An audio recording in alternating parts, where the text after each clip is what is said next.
everybody is wondering, when are we going to see the effects of the Bitcoin halving kicking in and having like an impact on the trajectory of Bitcoin price? So, I mean, you can look at the previous halvings, and anywhere between 4 to 18 months later, you get a new all-time high. The more important thing is that the major economies around the world are going to print even more money between now and, say, the next 18 to 24 months. I think the big event that crypto investors need to follow very closely is the upcoming U.S. presidential election.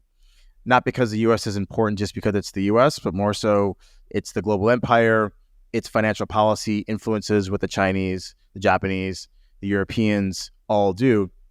And so if you have an easing of monetary policy because Janet Yellen, U.S. Treasury Secretary, and Jerome Powell, the Fed president, are doing everything they can to make sure that Joe Biden gets reelected, and that basically means, how do I reduce the cost of government borrowing so that him and his Democratic Party can hand out more goodies to the electorate and get reelected? That's what's going to happen between now and the end of the year. When you control the purse of the government, it's very easy to do so by printing money, borrowing it, and handing it out to people in various forms. So essentially, you think the American elections are going to be a net positive for the crypto market? Regardless of who wins. Whoever wins, they're campaigning on, I'm going to give you something that you don't have to pay for. And I'm going to pay for it by borrowing more money. I'm going to pay for it by using the central bank to print money. And that's really what the fight is about. The bull market is still going to continue. Obviously, we've slowed down a bit, and now we're entering the summer, the northern hemispheric summer, where things slow down, volatility declines, and we're going to get a choppy range-bound market. But for those people who have fiat and extra cash that want to allocate to crypto, this is the perfect opportunity to do so. So one of the macro indicators that seem to have the biggest impact on the price of Bitcoin is M2, so global liquidity. In previous years, we saw how that indicator skyrocketed during the COVID pandemic, when governments were injecting massive amounts of capital into the economy in order to prevent it from collapsing. And then we saw that later in 2022, that indicator started going down, and now it's pretty much flat. So I guess that indicator should go up again in order for Bitcoin to resume its bull run. The problem with M2 is that it doesn't capture all the things that are used as credit money in the economy. And every time there's a new problem, the elites in charge come up with a new way to confuse people about how they're going to print money. So maybe it's M2. Maybe it's broad banking reserves. Maybe it's the reserves held at the central bank. It depends on every single economy and how they want to print money. But at the end of the day, the goal is, how do I stuff more credit money through the economy without getting a negative reaction from the populace being like, oh, what's all this inflation? I'm going to blame the people in charge. So yes, M2 is a good measure, and sometimes it works, and then sometimes it's flat, but it's been flat, for a while, but you still see gold and crypto doing very well. You still see major tech indices on the new time highs. So there is an ample liquidity. It's increasing. It just might be in the indices that people are familiar with from how it operated in the past. Two contrasting narrative. One saying Bitcoin is not going to perform as well as in previous cycles. Others saying it's going to perform so much better because of these spot Bitcoin ETFs. What is your take in between these two narratives? So I go back to the first thing I said, was that the thing that got us from 2009 to 2024 in that massive central bank printing, government spending, that's going to continue. Now, the addition of the ETF is very important, because now, instead of just, Muppets like us who aren't, fiduciaries or institutional investors who are buying these things, we now have an institutional investor class who are saying the same thing. You have all these luminaries of the financial services industry in the West saying the same thing that I'm saying, which is the government spending by Western democratic governments, and I'll add China in there as well, is unsustainable at these levels. And they're questioning whether or not owning a domestically risk-free domestic currency bond is a good idea for a fiduciary. Now, if that belief holds, then these institutions can now express that view through a BlackRock or Fidelity, or pick your large fund managers, Bitcoin ETF. They don't have to custody it. They don't have to worry about who they bought it from. They're buying it from, the establishment itself. And so they can express this negative view on the sovereign bond market directly into the best performing asset in human history over the last 15 years. So while the growth in AUM might have slowed, the marketing machine of TradFi is just getting started. These are the most successful products ever for BlackRock and Fidelity and the rest of these fund managers. Do you think they're just going to stop after 3 months? Of course not. They're going to be advertising in all the mainstream financial press. This is a long game. So I think people are underestimating the stickiness of these flows. That doesn't mean that we're entering into, a Kyle Davies and Suju super cycle. That's complete bullshit. There will be a downturn in the price of Bitcoin at some point.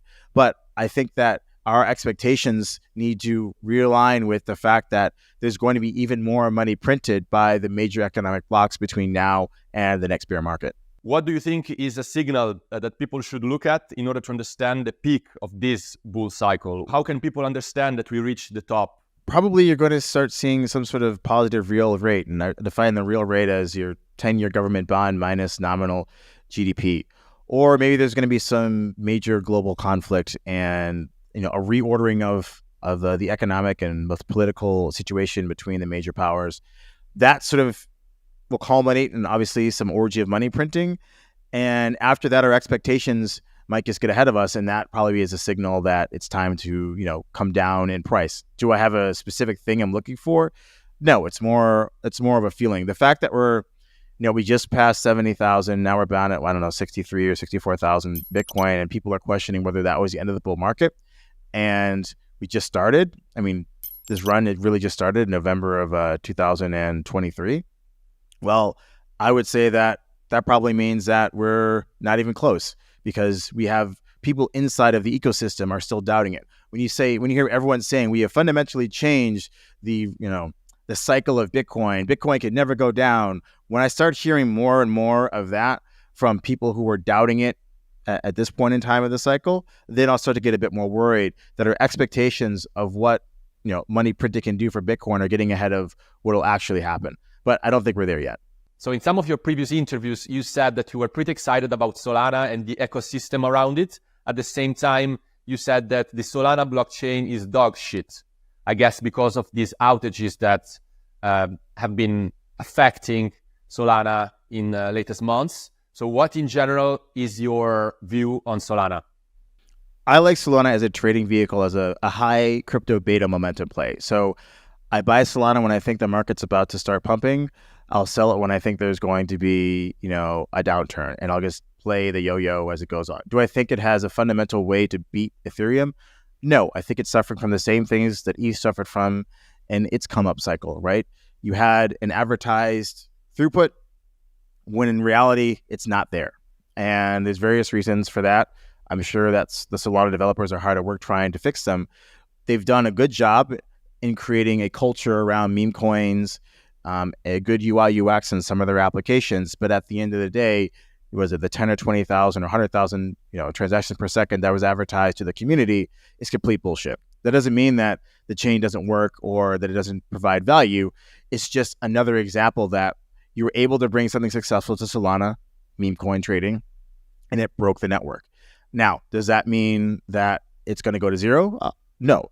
I do think there's a very engaged community that likes to buy and hold this thing, and therefore it's an easy trading vehicle. It's very liquid, but I don't see it long-term supplanting ETH. And I think that there are some other layer one competitors that are going to see what's happening at Solana, make some improvements, and you could see a very, very hotly contested fight for that number 2 spot behind Ethereum.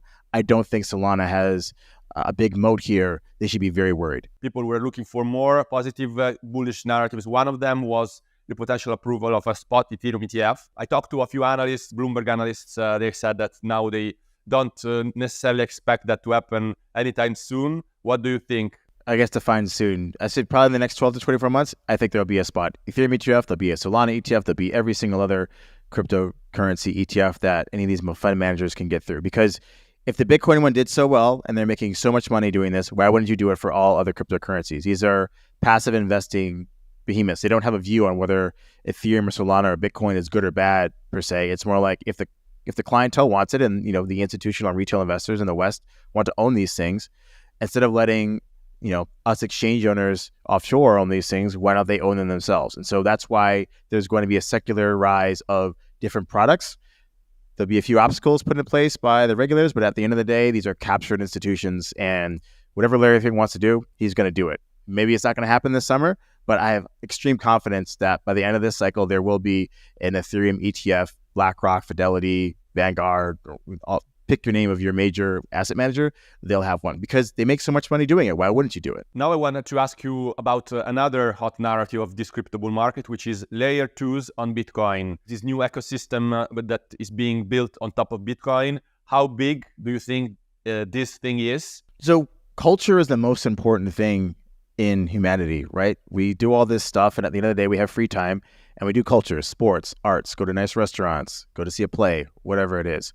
So when we can bring culture to the blockchain ecosystem, we can onboard the next billion people because that's what they care about. Someone is more likely to go spend a few hours in line to buy a Louis Vuitton bag than they are to learn about financial freedom and use MetaMask. And so if we're able to bring something that people actually care about intrinsically, which is digital art or some other types of culture, and we're able to trade it and experience it natively on a blockchain, then you're going to see orders of magnitude more engagement from those who otherwise wouldn't participate. An example, CryptoKitties broke Ethereum in 2017. Dog with Hat and other meme coins broke Solana in 2024. Ordinal's Runes, BRC20, these things are going to fill blocks. They're going to provide transaction fees for miners who now have just lost half their block subsidy. It's going to allay these concerns of what are we going to do when a block subsidy goes away at Bitcoin? Well, humanity's culture is going to be on-chain, and that is extremely bullish for the Bitcoin ecosystem.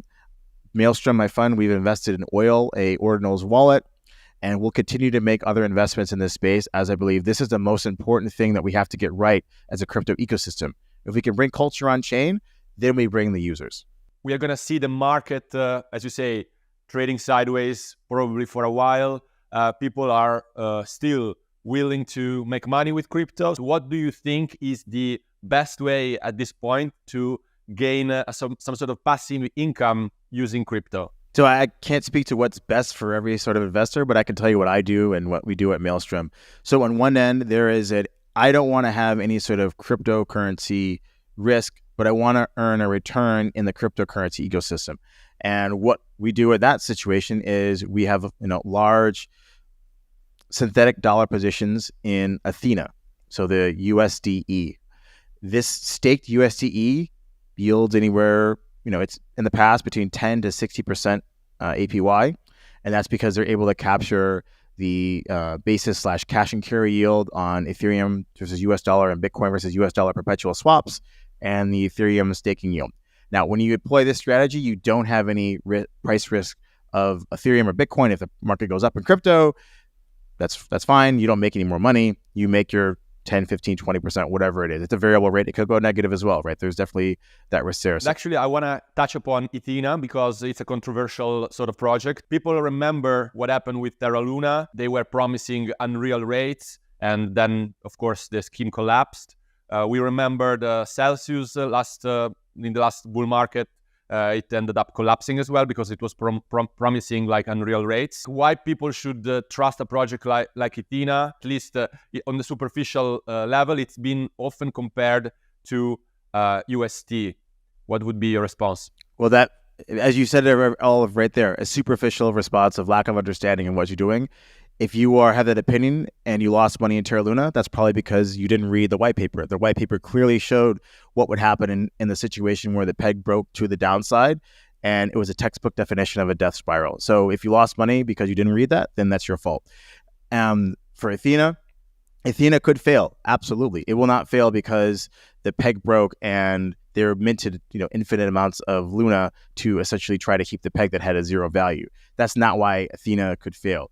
People say, oh, the Ethena interest rate is very high. Well, it's very high because we're in a bull market mode, and speculators on the long side are willing to pay a high rate of interest to get leveraged exposure to Ethereum and Bitcoin and other cryptos. Ethena is essentially capturing the cash and carry or basis trading strategy that has been around since I've been trading crypto in 2023, packaging that up and allowing you to tokenize that.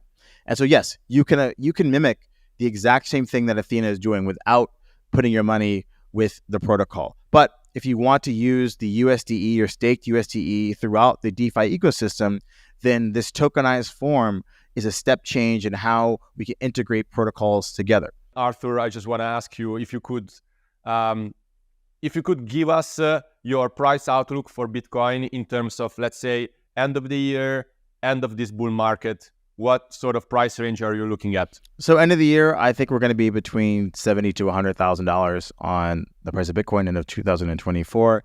My, long-term sort of this cycle all-time high, anywhere between, I think it's going to be somewhere close to $1 million US for one Bitcoin on the upside. That's my prediction. I hope we get there. If we get even close, that'll be good. Wow, but that's quite impressive. Most of the predictions for the top of this cycle are much more moderate. So the difference between this cycle and all the previous ones is the geopolitical and macroeconomic situation of every other major power. And that is, we are in the midst of changing the world order. I don't know what that new world order will be, but the people who make money off of the old order don't want it to change. And therefore, they're going to print more money than we've ever seen in human history to try to forestall that change. The change will still happen. They will still get swept aside by the tides of history. But in its wake, we have Bitcoin, and that allows us to escape. Thanks a lot, Arthur, for being on our show. It's always a pleasure. Thank you for having me.